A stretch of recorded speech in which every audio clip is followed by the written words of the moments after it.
guys, mayong gabi. So update dahil no. Katugo na ko sa ba. Update dahil no sa napaakan sa iring. So wala pa ko nakapa inject kay murag wala pa gid tay kwarta karon, so ngita pa tag kwarta ipa-inject. So pero feeling nako sa akong tiil ngut-ngut siya. Nag-feeling na po sa akong tiil ngut siya. Ako gid siyang paminawan, ngut-ngut gid siya.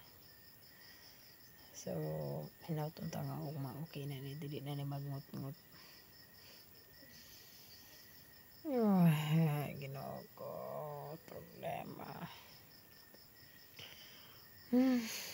Sige na guys, oy, God bless. Mag-amping mo guys. Bisag unsa og amping lagi pod kay ang iring, wa gid ako natamakan guys ha. Igo ra nilabay akong tiil kay naghigda siya. Igo ra ko nilabay kay nilakang ko kay niadto ko sa kusina. Sa dihang naka-feel na lang ko og hapdos. Tas nidagan rin ang iring. Pero amo tong iring. Ang iring pagid kay nanguwag, lalaki man ang naka kuan ani paak. So nanguwag ang iring. Mauning, mao sigurong isog kayo. Abi siguro niya matamakan ako siya or unsa. Basta kay wa pud gid nako siya natamakan kay kung natamakan ako to, ma-feel na ako sa akong tiil, di ba? Bisag nagchinelas ko, wala man. Murag nilabay ra gid akong tiil nilakang. So mura dayon to nagdugo na dayon siya.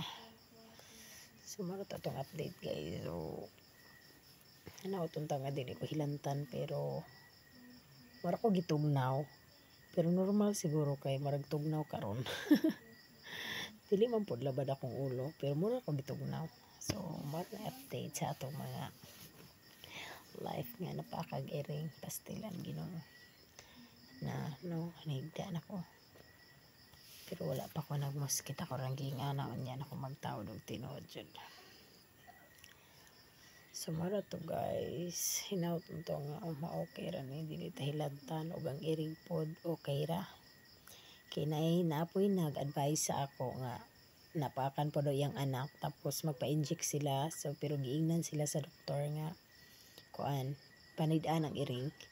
Kung ang iring okay ra, wala nagluya, tapos ang napaakan wala ra pod gibati, okay ra na siya, walay rabies. Pero pag ang iring nagluya, na siya rabies. Or ang tao nga napaakan gilanta na siya rabies. So, ato lang na siyang panid-an guys. 1 week daw panid-an, pastilan. Simba ko yung taon oy Lord.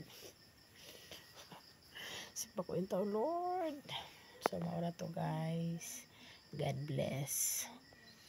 Bisan sa una to gamping, disgrasya gud siya. Wa na gid tay mahimo. Gawas na lang sa kalagot sa iring. Dili po na to angay bunalan kay panid-an pod. So God bless guys. Amping ka no. Ay, ayo tanan.